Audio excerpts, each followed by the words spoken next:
and welcome to the last video of the productivity series. So over the last 12 videos, I have talked about all of the productivity tips that I use in my life, and today we are going to rapid fire some of those smaller tips that didn't make it into some of the past videos.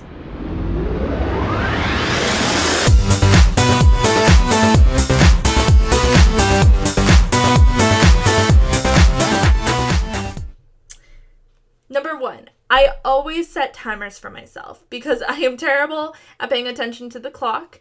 And so I set 1 hour intervals for myself, and then I take 15-minute breaks after each interval.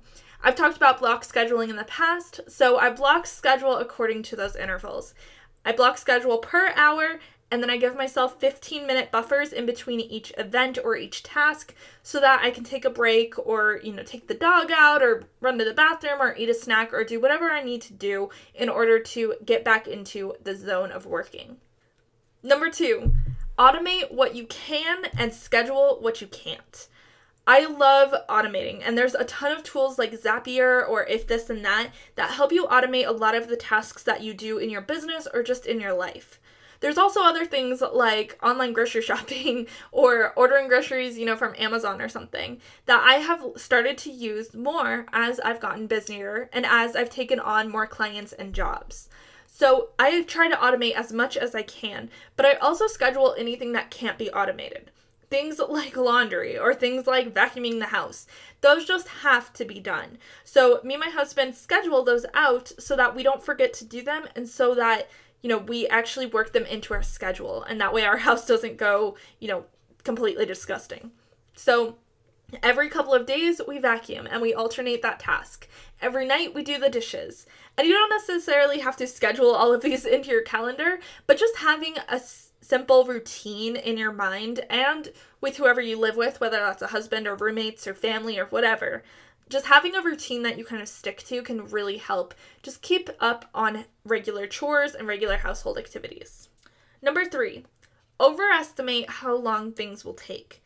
You might think that you can run to the grocery store in half an hour, but you don't really consider the fact that it takes you 15 minutes to get there.